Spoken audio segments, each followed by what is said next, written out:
क्या हो अगर मैं तुमसे कहूँ कि जिस चीज़ को तुम प्यार समझते हो सकता है वो प्यार नहीं, बल्कि सालों से तुम्हारे दिमाग में डाला गया एक विचार हो। रुको, मैं ये नहीं कह रहा कि प्यार झूठ है। मैं सिर्फ इतना कह रहा हूँ कि तुम्हें कब, कैसे, किससे और क्यों प्यार चाहिए, इस कहानी का बहुत बड़ा हिस्सा तुमने खुद नहीं लिखा, किसी और ने लिखा।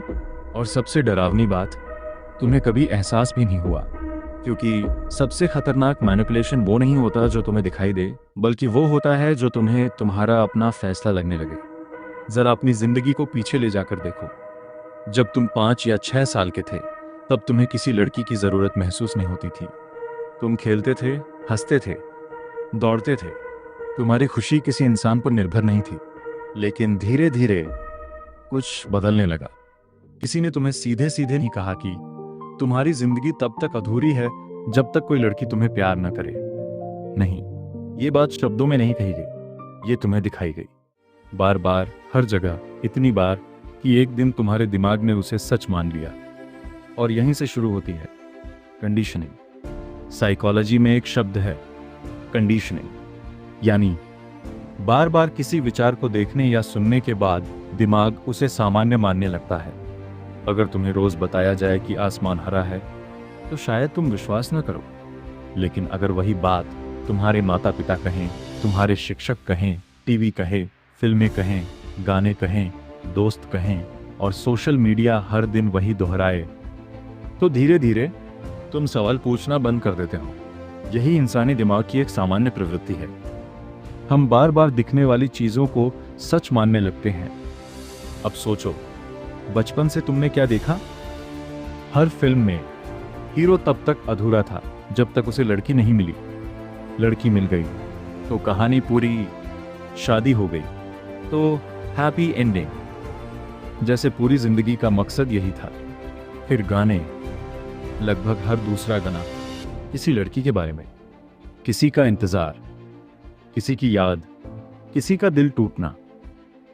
धीरे धीरे तुम्हारा दिमाग एक पैटर्न सीखने लगा। खुशी इक्वल्स प्यार, प्यार इक्वल्स लड़की, लड़की इक्वल्स जिंदगी पूरी। क्या ये हमेशा सच होता है? जरूरी नहीं, लेकिन तुम्हारे दिमाग ने यही समीकरण बनाना शुरू कर दिया। अब एक और चीज नोटिस करो, जब तुम थोड़े बड़े हुए तो लोगों ने मजाक शुरू किया, अरे इसकी तो गर्लफ्रेंड होगी, इसका क्रश कौन है, अभी तक कोई लड़की नहीं पटाई। सब हंस रहे थे, तुम भी हंस दिए। लेकिन दिमाग मजाक और संदेश में हमेशा फर्क नहीं करता। बार बार मिलने वाले संकेत धीरे धीरे विश्वास बन जाते हैं। और फिर एक दिन तुम आईने के सामने खड़े होकर खुद से पूछते हो, क्या मुझ में कोई कमी है? सवाल इसलिए नहीं आया क्योंकि तुम अकेले थे। सवाल इसलिए आया क्योंकि समाज ने तुम्हें सिखाया कि अकेला होना और अधूरा होना एक ही बात है। यही सबसे बड़ा भ्रम पैदा होता है। अकेलापन और प्यार की इच्छा दो अलग अलग चीजें हैं, लेकिन हम अक्सर दोनों को मिला देते हैं। कभी कभी हमें किसी इंसान की नहीं, बल्कि स्वीकार किए जाने की जरूरत होती है। हमें यह महसूस करना होता है कि मैं भी महत्वपूर्ण हूं, मैं भी किसी के लिए काफी हूं। और जब यह एहसास भीतर से नहीं आता, तो इंसान उसे बाहर ढूंढना शुरू कर देता है। यहीं से वैलिडेशन की तलाश शुरू होती है। और वैलिडेशन एक बार आदत बन जाए तो इंसान अपनी असली पहचान भूलने लगता है। धीरे धीरे उसका आत्मसम्मान दूसरों की राय पर टिक जाता है। अगर किसी लड़की ने मुस्कुरा दिया तो दिन अच्छा, रिप्लाई नहीं आया तो रात खराब, सीन कर दिया तो आत्मविश्वास टूट गया, किसी और के साथ फोटो डाल दी तो पूरी दुनिया बिखर गई। अब जरा खुद से पूछो, क्या सच में इतना बदल गया था, या सिर्फ तुम्हारे दिमाग ने उस घटना का मतलब बदल दिया? क्योंकि इंसान हमेशा घटनाओं से नहीं, उन घटनाओं के अर्थ से टूटता है। और अगर बचपन से तुम्हें यही सिखाया गया हो कि तुम्हारी कीमत इस बात से तय होती है कि कोई तुम्हें चुनता है या नहीं, तो फिर हर ना तुम्हें सिर्फ एक जवाब नहीं लगेगी, वो तुम्हारी पहचान पर हमला महसूस होगी। और शायद यही वो पल है जहां ज्यादातर लोग अपनी जिंदगी जीना बंद कर देते हैं और दूसरों से अपनी कीमत साबित करवाने की दौड़ शुरू कर देते हैं। लेकिन अगर पूरी कहानी यहीं खत्म हो जाती तो शायद इतनी समस्या नहीं होती।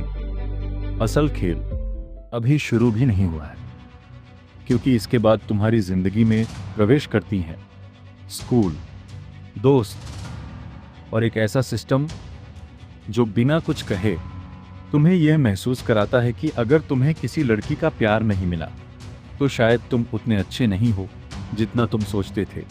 और यही है इस कहानी का अगला अध्याय। अब जरा स्कूल की तरफ चलते हैं, क्योंकि यहीं से तुम्हारी जिंदगी का एक ऐसा अध्याय शुरू होता है जहां किसी ने तुम्हें प्यार नहीं सिखाया, लेकिन प्यार की भूख जरूर पैदा कर दी। ध्यान से याद करो, स्कूल में तुम्हें क्या सिखाया गया था? गणित, विज्ञान, इतिहास, भूगोल। लेकिन क्या किसी ने कभी सिखाया कि अकेले कैसे खुश रहा जाता है, रिजेक्शन को कैसे संभाला जाता है, अपनी भावनाओं को कैसे समझा जाता है? नहीं, क्योंकि सिस्टम का मकसद भावनात्मक रूप से मजबूत इंसान बनाना नहीं था, बल्कि नियम मानने वाले इंसान बना था। और यहीं से शुरू होती है कंपैरिजन। हर टेस्ट में तुलना, हर रिजल्ट में तुलना, हर प्रतियोगिता में तुलना। धीरे धीरे तुम्हारा दिमाग एक आदत सीख गया, मेरी कीमत दूसरों से बेहतर होने में है। फिर यही आदत रिश्तों में भी चली गई। उसके पास गर्लफ्रेंड है, मेरे पास नहीं, तो शायद मैं कम हूँ। ध्यान देना, यह विचार तुम्हारा नहीं था, यह तुलना की आदत का विस्तार था। इंसानी दिमाग का एक दिलचस्प नियम है, जब उसे बचपन से बाहरी उपलब्धियों पर इनाम मिलता है तो वह अपनी पहचान भी बाहरी चीज़ों में ढूंढने लगता है। पहले नंबर, फिर कॉलेज, फिर नौकरी, फिर सैलरी और फिर रिश्ते। सब कुछ एक उपलब्धि जैसा लगने लगता है। यहीं से एक खतरनाक सोच जन्म लेती है, अगर किसी लड़की ने मुझे चुन लिया तो इसका मतलब मैं कीमती हूँ। लेकिन ज़रा सोचो, अगर तुम्हारी कीमत किसी दूसरे इंसान के फैसले पर टिकी है तो क्या वह कीमत सच में तुम्हारी है या उधार की? स्कूल में एक और चीज़ होती है जिसे लोग मजाक समझते हैं, लेकिन उसका असर बहुत गहरा होता है। नाम रखना, चिढ़ाना, मजाक उड़ाना। अगर कोई लड़का शर्मीला है तो उसे कमज़ोर कहा जाता है। अगर किसी से कोई लड़की बात नहीं करती तो दोस्त उसका मजाक बनाते हैं। अगर किसी लड़की ने किसी और को पसंद कर लिया तो पूरा ग्रुप हंसता है। किसी को लगता है ये सिर्फ बचपना था, लेकिन दिमाग ऐसी घटनाओं को रिकॉर्ड कर लेता है और फिर धीरे धीरे एक विश्वास बनने लगता है, अगर मैं पसंद नहीं किया गया तो मैं शर्मिंदगी का पात्र बन जाऊंगा। यही डर बाद में इंसान को अपनी असली पहचान छुपाने पर मजबूर करता है। वो वैसा बनने लगता है जैसा लोग देखना चाहते हैं। वह अपनी आवाज़ बदलता है, अपना पहनावा बदलता है, अपने शौक बदलता है, अपने विचार बदलता है, सिर्फ इसलिए कि शायद कोई उसे पसंद कर ले। और यही सबसे महंगी डील होती है, क्योंकि उस दिन तुम किसी का प्यार पाने की कोशिश में खुद को खोना शुरू कर देते हो। फिर कॉलेज आता है और खेल पहले से बड़ा हो जाता है। अब सोशल स्टेटस, कपड़े, मोबाइल, बॉडी, फॉलोअर्स, सब कुछ तुम्हारी पहचान का हिस्सा बनाया जाता है। तुम्हें महसूस होने लगता है कि अगर तुम्हारे पास ये सब नहीं है तो तुम आकर्षक नहीं हो। यहीं से बाजार भी इस खेल में शामिल हो जाता है। कंपनियां जानती हैं, अगर इंसान को पहले यह महसूस करा दिया जाए कि तुम अभी पर्याप्त नहीं हो तो वह खुद को बेहतर बनाने के नाम पर लगातार खरीदता रहेगा। नए कपड़े, महंगा परफ्यूम, जिम की मेंबरशिप, स्किन केयर, गैजेट्स, इनमें से कोई भी चीज़ अपने आप में गलत नहीं है। समस्या तब शुरू होती है जब तुम इन्हें अपने लिए नहीं बल्कि किसी की स्वीकृति पाने के लिए करने लगते हो। याद रखना, जिस दिन तुम्हारा आत्मसम्मान बाजार से जुड़ जाता है उस दिन तुम्हें बेचने के लिए हमेशा कुछ न कुछ मौजूद रहेगा। फिर दोस्त कहते हैं, भाई अभी तक सिंगल है, कुछ तो गड़बड़ होगी। यह सिर्फ एक वाक्य नहीं होता, यह एक सामाजिक संकेत होता है कि तुम्हारी वैल्यू खावा गया तुम्हारे चरित्र से नहीं, तुम्हारे रिलेशनशिप स्टेटस से मापी जा रही है। धीरे धीरे तुम खुद भी यही मानने लगते हो। और फिर एक दिन ऐसा आता है जब तुम किसी लड़की को पसंद भी इसलिए नहीं करते क्योंकि तुम उसे जानते हो, बल्कि इसलिए क्योंकि तुम्हें लगता है अगर वह तुम्हें चुन ले तो शायद तुम खुद को स्वीकार कर पाओगे। यह सबसे बड़ा भ्रम पैदा होता है। तुम प्यार नहीं ढूंढ रहे होते, तुम अपने बारे में एक अच्छा एहसास ढूंढ रहे होते हो।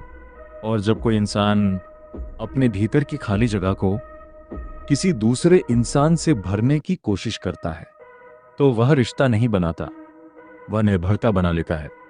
और निर्भरता जितनी मीठी शुरुआत करती है, उतना ही कड़वा अंत छोड़ती है। लेकिन अगर तुम्हें लगता है कि कहानी यहीं खत्म हो जाती है, तो नहीं। स्कूल और समाज ने सिर्फ बीज बोया था। उस बीज को हर दिन पानी कौन देता है? तुम्हारी स्क्रीन, तुम्हारा मोबाइल, फिल्में, रील्स, एल्गोरिदम और एक ऐसी डिजिटल दुनिया जो तुम्हारा ध्यान बेचकर अरबों कमाती है। यहीं से शुरू होता है सबसे अदृश्य और सबसे शक्तिशाली मैनिपुलेशन।